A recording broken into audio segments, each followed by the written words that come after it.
Hola, ¿qué tal? Mi nombre es Elizabeth Moreno Salazar. Bienvenidos a esta conferencia que tendremos el día de hoy que se llama ¿Cómo ser culturalmente relevante? Me presento. Soy estudiante del Seminario Teológico Bautista Mexicano en la licenciatura de Ministerio Juvenil, certificado por el Youth Ministry. Y pues gracias a Dios estamos a pocos meses de concluir esta capacitación.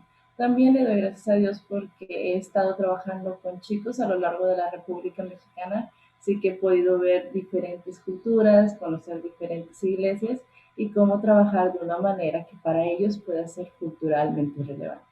Así que para iniciar esta conferencia vamos a hacer una pequeña oración para que Dios guíe este tiempo. Dios, gracias porque eres bueno, gracias porque has estado con nosotros y gracias porque nos permites trabajar para la juventud. Por favor, que esta conferencia pueda ser de bendición para cada una de las personas que lo están escuchando, que puedas abrirle los ojos, mi Señor, pero sobre todo que pueda ser algo que impacte en la vida de los chicos que nos has dado a nuestras manos. Gracias por ser bueno, mi Señor. Guía mis palabras y este momento, mi Señor, y guíanos siempre. En el nombre de tu Hijo amado, Cristo Jesús. Amén. Y pues bueno, comencemos.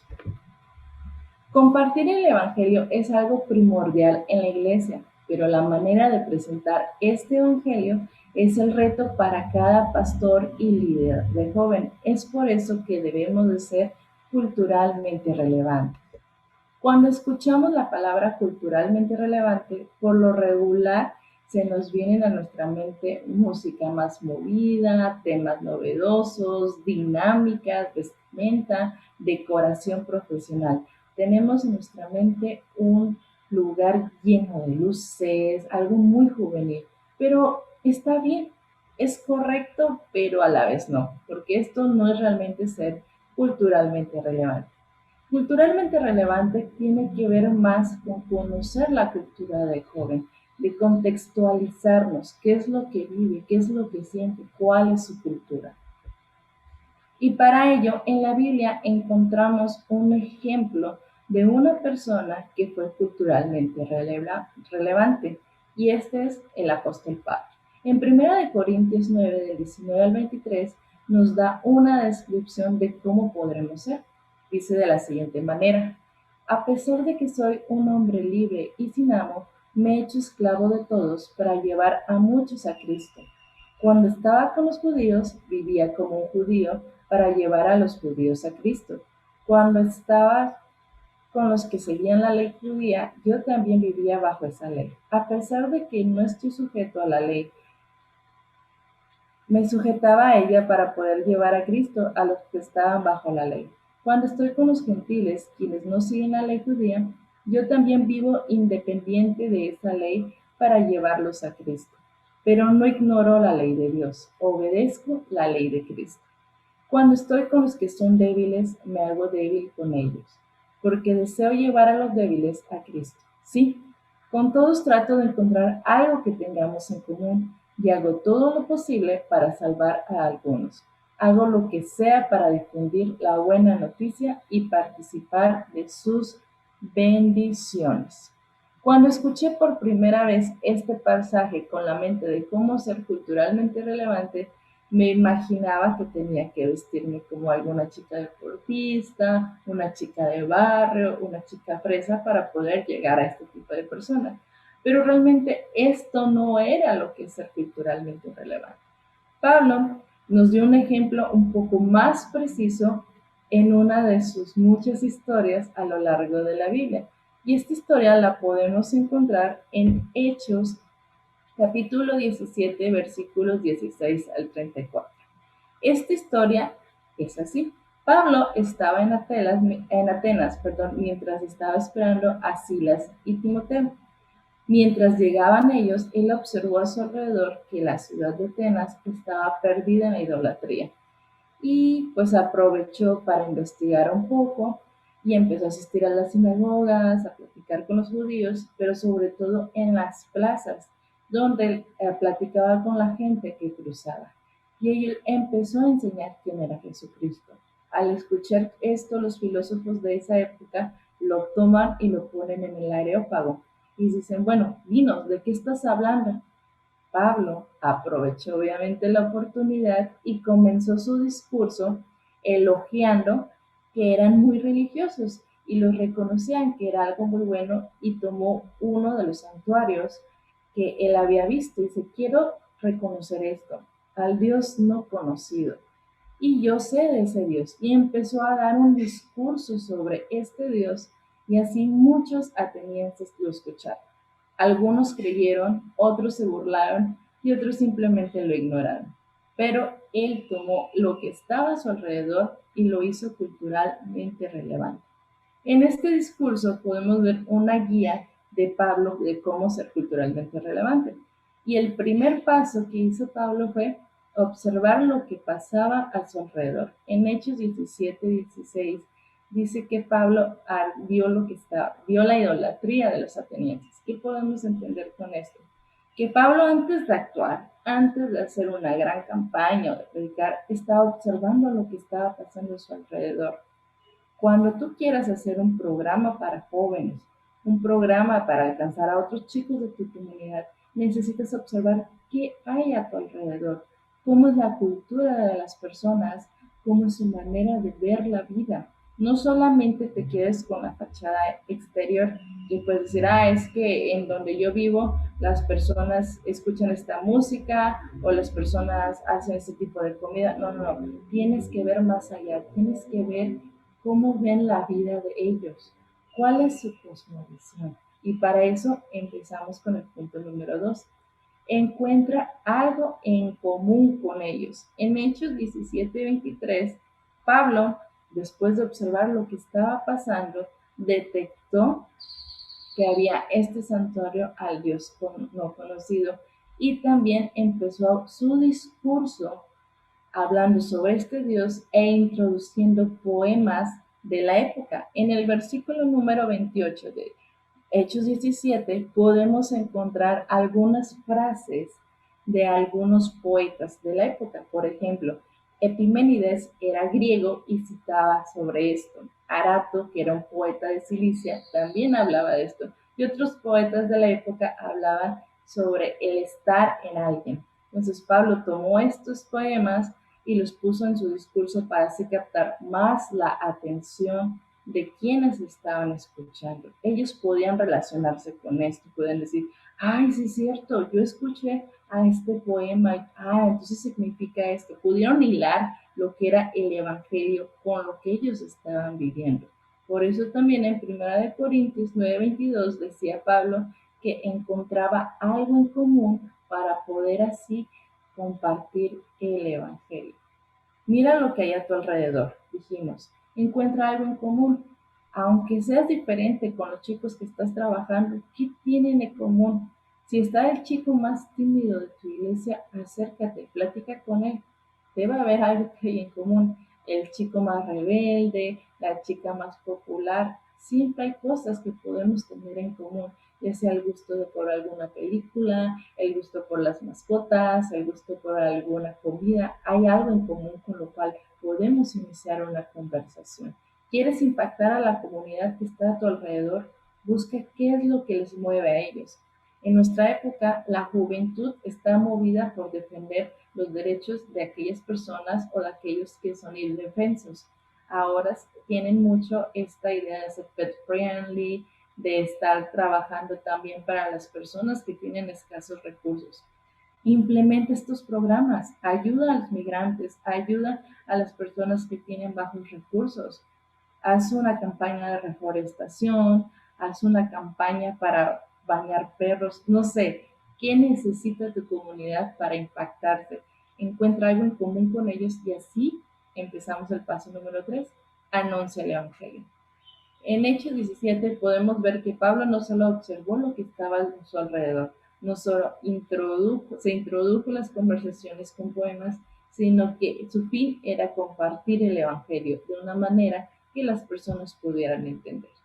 Nuestro fin, sí, es observar lo que tenemos alrededor, encontrar algo en común con las personas, pero también anunciar el Evangelio. No nos podemos quedar de brazos cruzados viendo el problema que hay en nuestra sociedad o detectando esa necesidad que tienen nuestros jóvenes. tenemos que atacar eso con el Evangelio, pero de una manera que ellos puedan entender. Les cuento que para esto podemos tener unos consejos prácticos.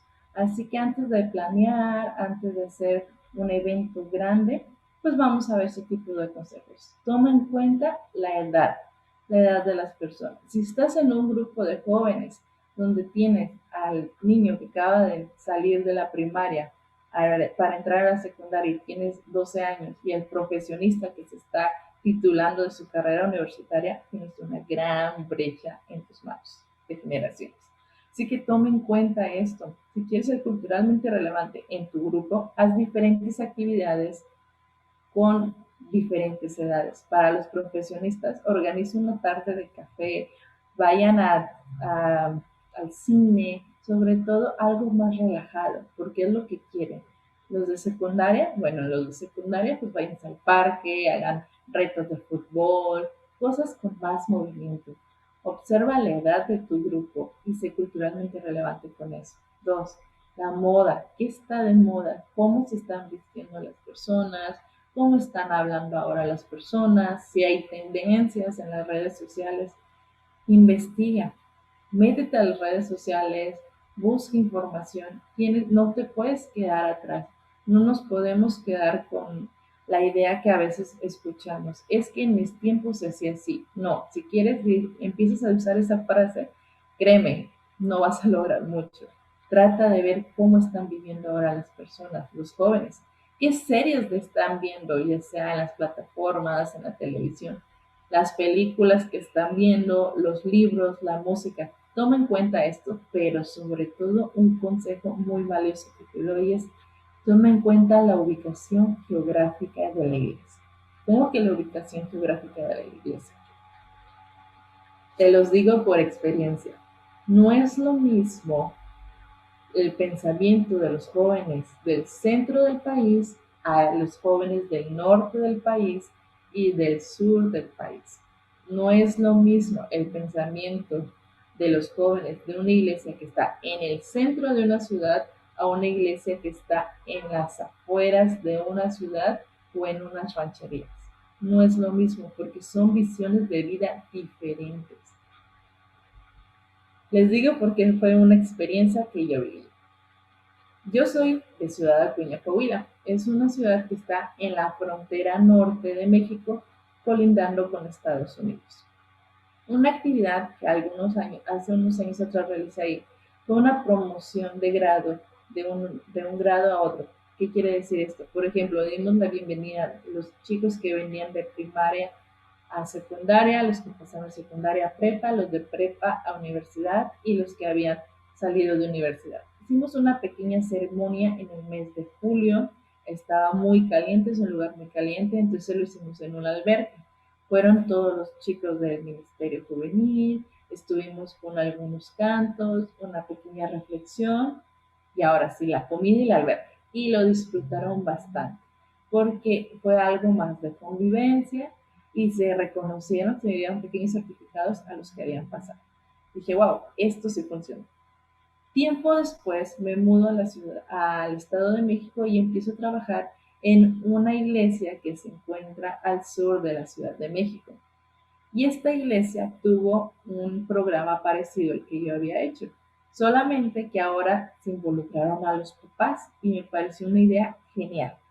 La iglesia se llenó precisamente en esa promoción, había fotógrafos y no terminó con una alberca, pero sí con una cena un poco así como que de caché.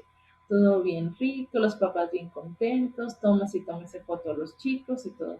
Fue un éxito también. Entonces ha de servir en todas las iglesias. Para mi sorpresa es que no fue así. Años después empiezo a trabajar en una iglesia en el Estado de México que estaba cerca de la metrópoli de la Ciudad de México. No era mucho la diferencia de, digamos que de lugares, de distancias.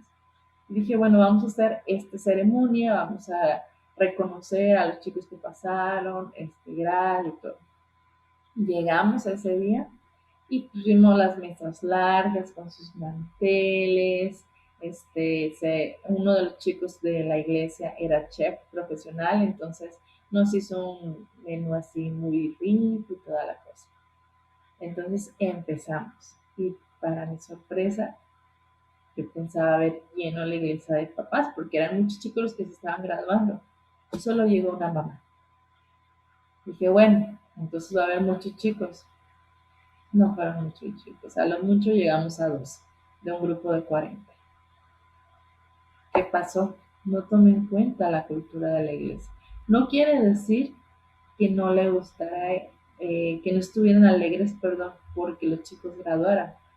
Pero el día en que acomodé la actividad no fue justamente el día en que los papás tenían disponibles y no contaba con eso. La actividad lo hicimos un sábado en la tarde, pero la mayoría de los papás siguen trabajando los sábados por la tarde y solamente tienen disponibles los domingos.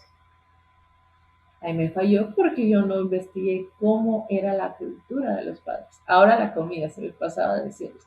¿Qué pasó con la comida? No les gustó porque no estaban acostumbrados a comer eso, porque no era parte de su cultura. Si en lugar de dar esta comida así como que de caché, hubiéramos dado, no sé, frijoles, arroz y algún guiso rico con tortillas de maíz, hubiera sido un éxito. Pero no lo hicimos y no nos funcionó muy bien la actividad, porque no tomamos en cuenta la cultura en la que estábamos trabajando.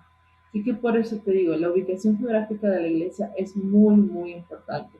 No trates de ver un programa que funciona en otra iglesia y hacerlo en tu propia iglesia, porque no es la cultura de tus chicos. Eso no va a ser relevante para ellos. Les comento, soy del norte del país. En el norte del país, la cultura, sobre todo en las fronteras, es un poco más industrial.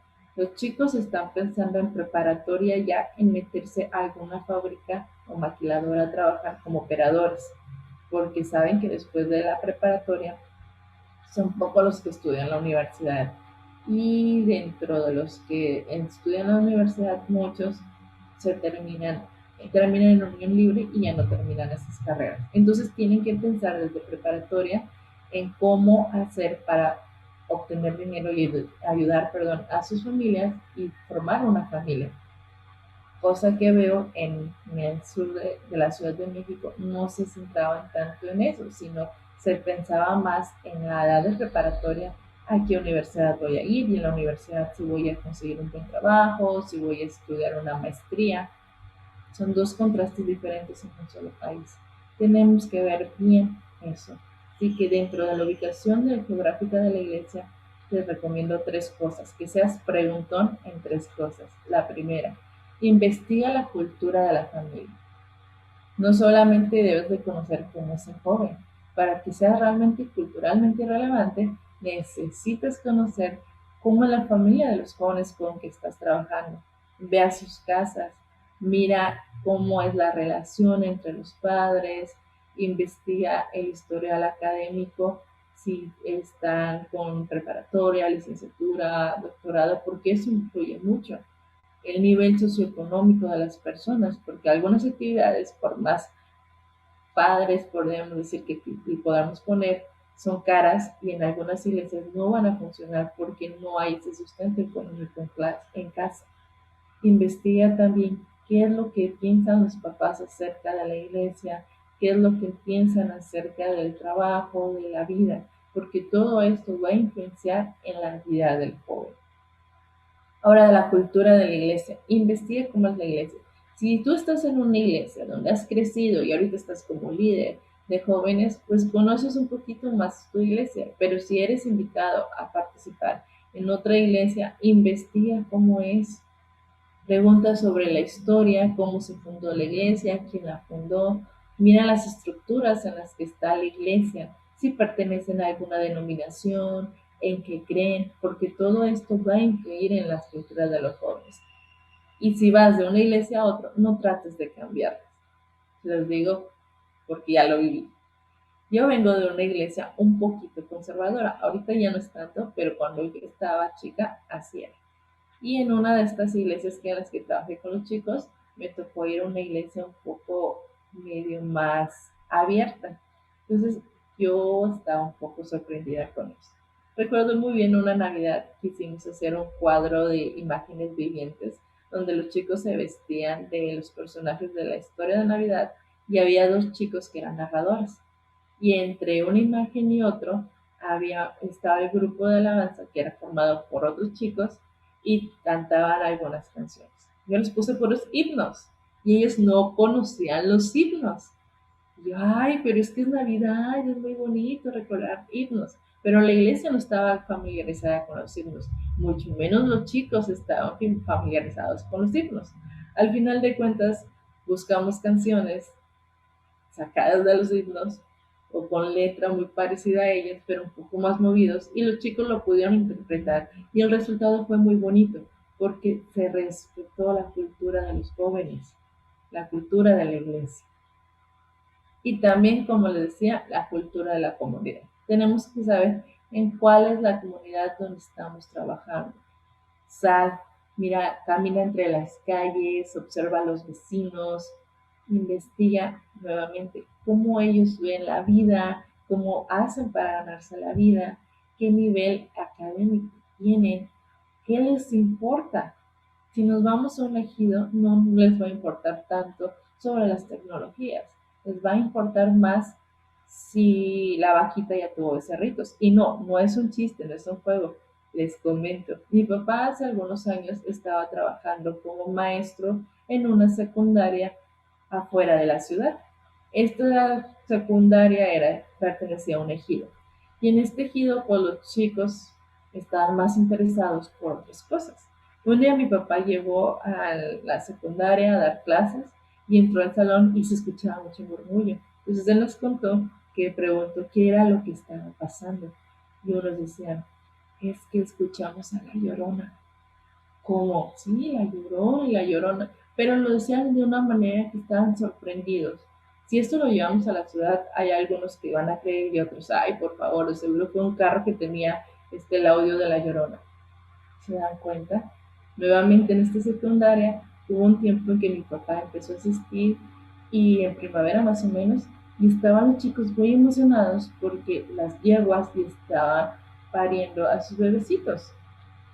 En la ciudad, pues es raro de que alguien se emocione porque un caballo tiene a sus bebecitos.